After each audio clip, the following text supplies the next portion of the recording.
Saatnya 30 hari bercerita. Belajar bersama melalui cerita luar biasa. Selamat mendengarkan.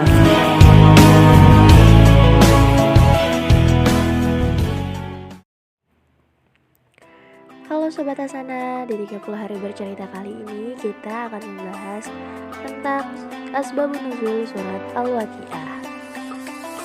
Dalam suatu riwayat dikemukakan bahwa ketika turun surat Al-Waqiah ayat 11-14 sampai ayat Sulatun minal awalin wa qalilun minal akhirin, segolongan besar dari orang-orang yang terdahulu dan segolongan kecil dari orang-orang yang kemudian yang masuk surga.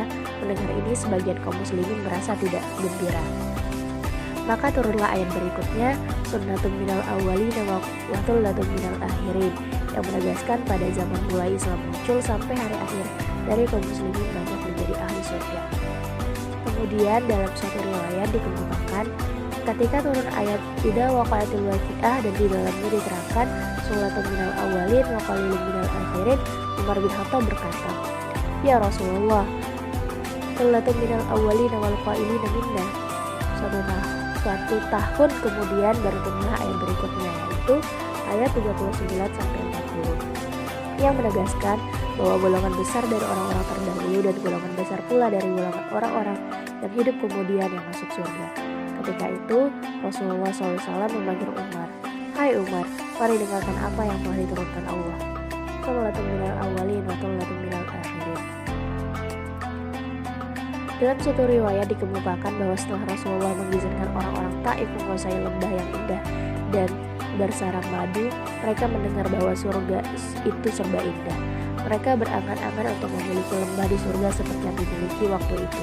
Maka turunlah ayat 27 sampai dengan 29 yang melukiskan kehidupan di surga naim yang disebutkan bagi golongan kafir.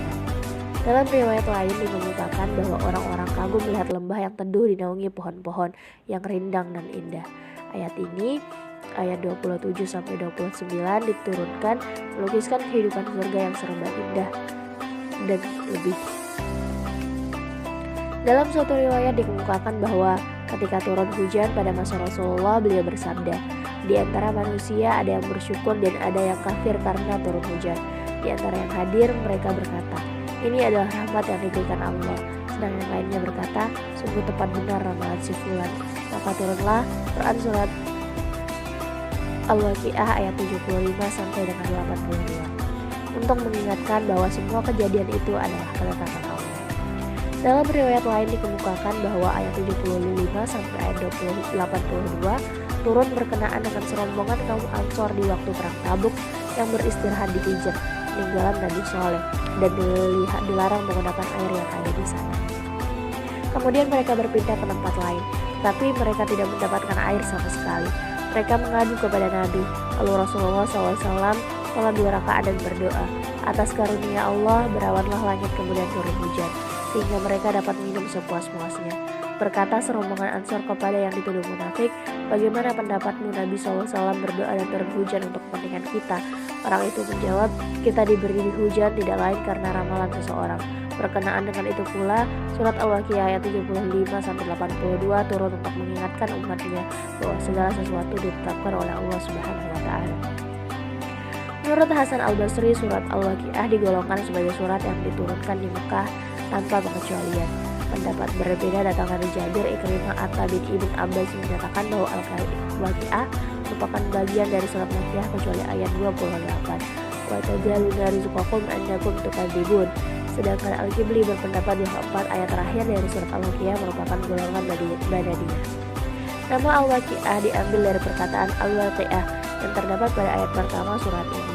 Surat Al-Waqiah adalah surat ke-56 juz ke-27 dalam Al-Quran yang terdiri dari 96 ayat yang diturunkan secara surat Toha. Al-Waqiah artinya yaitu hari kiamat. Itulah sebabnya surah ini berisi gambaran tentang huru-hara yang akan terjadi di hari kiamat nanti. Dan pada suatu waktu hisab manusia terbagi menjadi 3 golongan. Yang pertama, as-sabiqun, golongan yang bersegera menjalankan kebaikan. Yang kedua, ashabul yamin, yaitu golongan kanan. Dan yang ketiga, ashabus shimal, yaitu golongan kiri yang celaka. serta balasan yang diperoleh masing-masing golongan tersebut. Surat ini berisi tentang bantahan Allah kepada orang-orang yang mengingkari keberadaan Tuhan, hari kiamat, dan adanya azab. Selain itu, diterangkan pula dalam surat ini bahwa Al-Quran berasal dari Lauhul Mahfuz.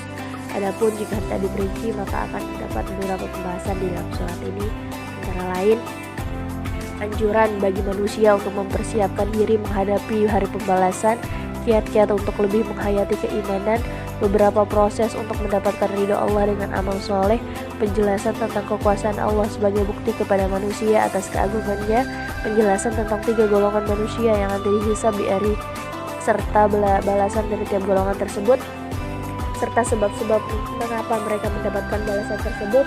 Kemudian ada pula gambaran tentang proses dicabutnya nyawa manusia. Proses kematian itu digambarkan dengan tujuan agar manusia mengambil pelajaran bahwa mereka tidak akan kuasa lari menjauh dari kematian, dan hakikatnya Allah telah lebih dulu dekat dengan mereka dibanding kematian itu sendiri. Semoga dengan ini semakin membuat kita mencintai Al-Quran. Semoga bertambah keimanan serta bertakwa kepada Allah dan menjalankan perintah dan menjauhi larangannya. Allahu a'lam bishawab.